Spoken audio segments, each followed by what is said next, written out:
All right. Thank you so much for being here at our live Q&A with an early implementer, one of our Feel Your Best Self webinar series. And with us today, generously taking time out of her day, we've got Leticia Denoya, who is a first grade teacher who I first met last year during our early work with getting Feel Your Best Self into schools. And she used it in her classroom. So she's going to share a little bit with us about her experience today. But first, Leticia, can you tell us a little bit about yourself? So maybe your background in education or your experience with SEL? Sure.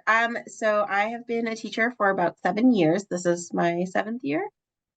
Mostly all in first grade, though my very first year I taught up in Vermont for a year in a very small school. So I taught first and second grade with 13 kids total. So it was a very different experience, but that's actually where I had like my first experiences with SEL in schools. There was a school psychologist who would come in and do mindfulness with the kids like once a week. And she gave me these mindful cards, which I should have brought home, but they're at my classroom.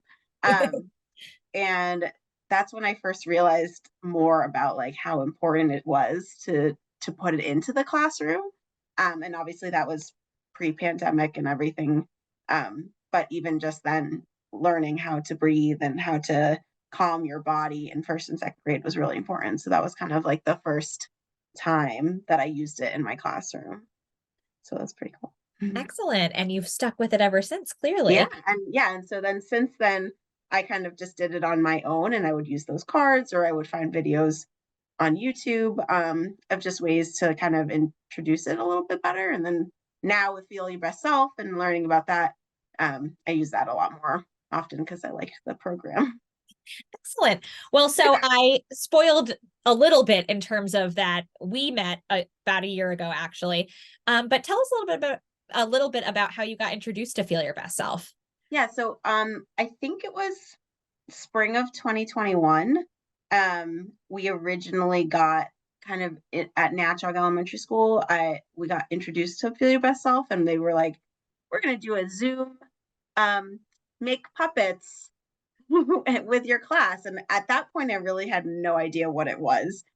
All I knew is that we got these little paper bags of puppet making supplies, and we tried to follow. I don't remember who led that Zoom call with us, but somebody led a Zoom call with us, and we made puppets with the kids and felt a little chaotic, but then afterwards they really enjoyed using their puppet, and it was the first time that they like learned to breathe with their puppet. And that class that year really needed it, because they had basically not had kindergarten in 2020, and they came into 2021 pretty much kids who had never been to school.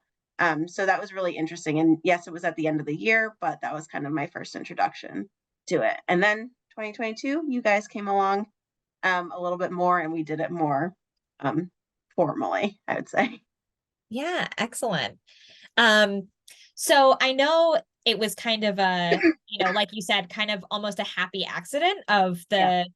the very, very precursor first generation of Feel Your Best Self, with starting with kind of piloting these puppet making workshops and practicing strategies to go along with the puppets. But as you kind of learned more, what really drew you to Feel Your Best Self? Or did you have any reservations kind of before getting started? I don't really have any reservations, but I liked the use of the puppets and the kids being able to do things hands on. My mom was a Spanish teacher for over 20 years, and she actually had a little puppet theater and lots of like animal puppets that she would use with her kids to teach them Spanish.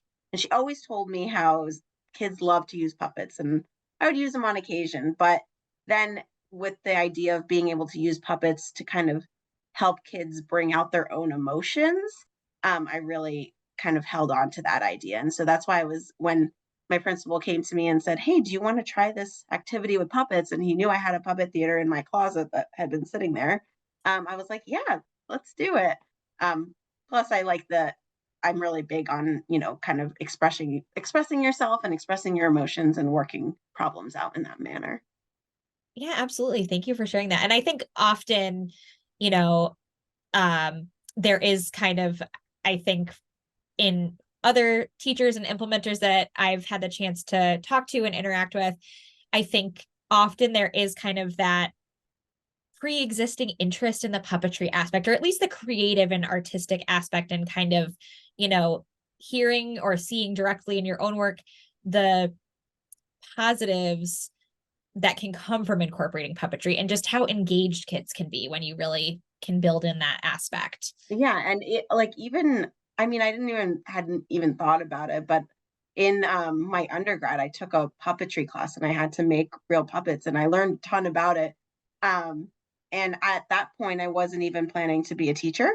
It was for environmental reasons and for environmental conservation. And but we used a Wow. lot of like recycled goods to make puppets, and so now like even the idea of being able to incorporate that into my classroom and kind of go that way is kind of cool. That's amazing. Thank you for sharing that.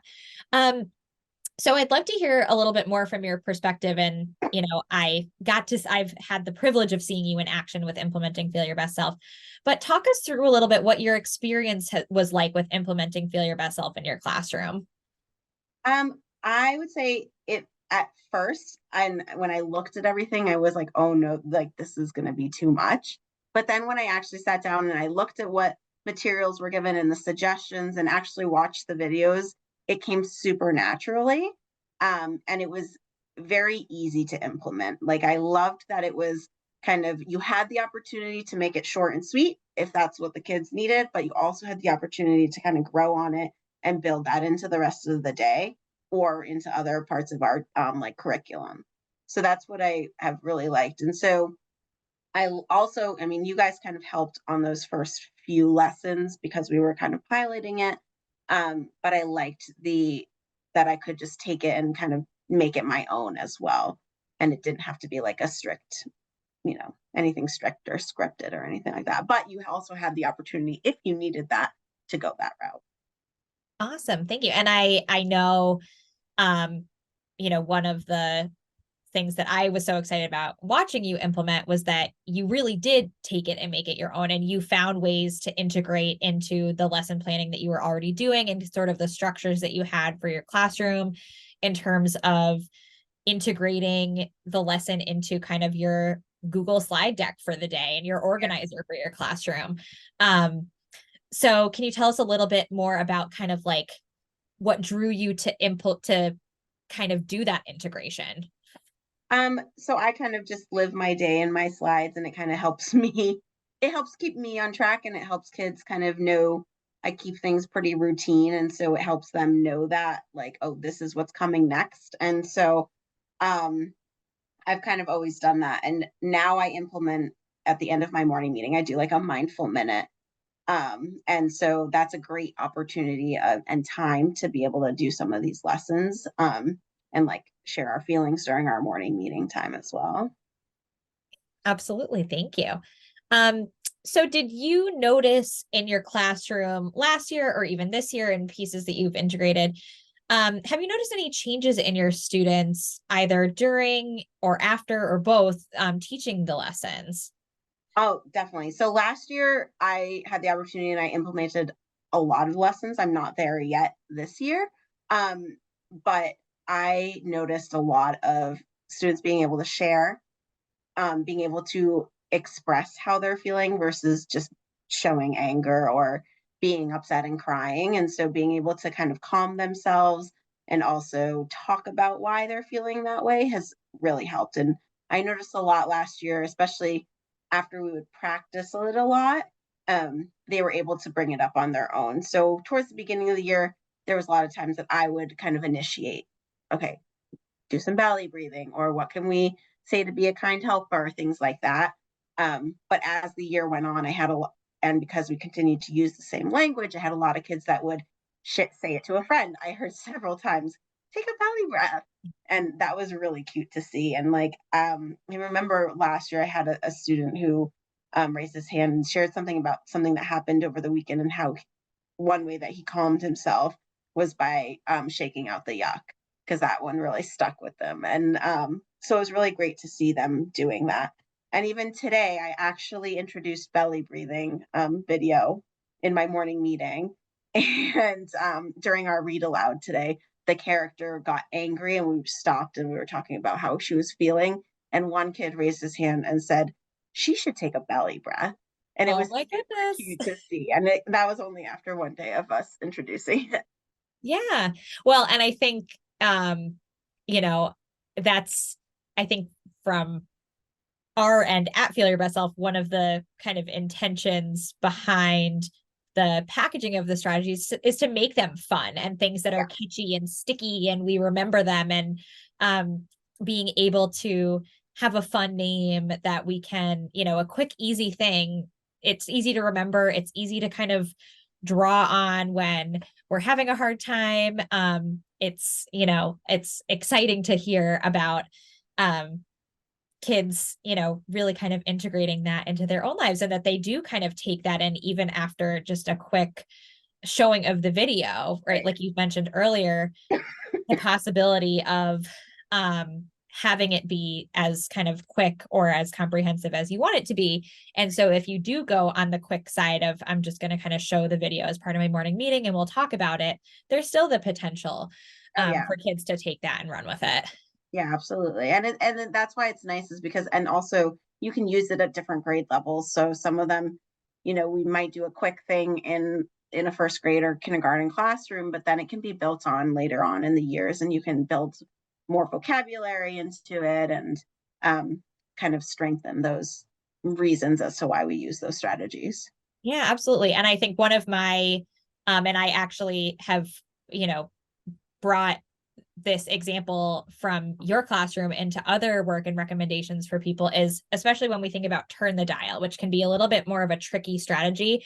I love that you built in an opportunity to teach a vocabulary lesson basically on perspective and helping kids to understand before even diving in, like, what does perspective mean, and giving them that knowledge Yeah. to hopefully help them to understand that piece a little better. Because when we get into our kind of uh catch your feeling strategies, we're Mhm. a little more in our own minds and trying to Right. figure out how to navigate that. It's not as concrete as shaking out the yuck or even being a kind helper. So I Right. love that you found ways, with your own expertise and lessons that you know, might be thinking about teaching, to integrate that.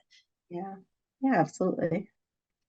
So what recommendations do you have for people looking to get started with Feel Your Best Self? I'd say probably just kind of think about what your students need at that moment, and don't feel overwhelmed by it. Kind of just pick one place to start. So right now in first grade, what we need is ways to calm ourselves. So that's why I started with, belly breathing. But, as the year goes on and maybe new scenarios pop up, we might introduce other things. So I feel like you could do it all at one point, or you could spread it out throughout the year and introduce different strategies throughout the year. I really like, and like how you said about the vocabulary, the feelings chart with the clouds, and there's a ton of vocabulary on there, and it's great to be able to introduce it. And so I like to take, a couple words a week, and we focus on those words and those feelings, and then kids are then using that throughout the year. So yeah, my biggest thing is just kind of see where your kids are, what they need, and start there, and don't feel overwhelmed by it, because it's something that can be super simple, or you can really expand on it, which is nice. Excellent. Is there a specific material or resource that, like, if you were to go back, if someone was telling you about Feel Your Best Self for the first time, is there a specific resource that you're like, you know what, I really feel like I would want to start here to get the lay of the land? Um, like on the website, I would just go to the I would send them to the website and Perfect. be like, "Here, check this out." Um, I don't know. I would probably introduce them to one of the calming strategies, like one of the videos first, because those are, I feel like, the easiest ones to implement really quickly in a classroom. That can be useful, and then kind of go from there. Um, and the facilitator guide is also great, just because it does give you an idea of how to implement it.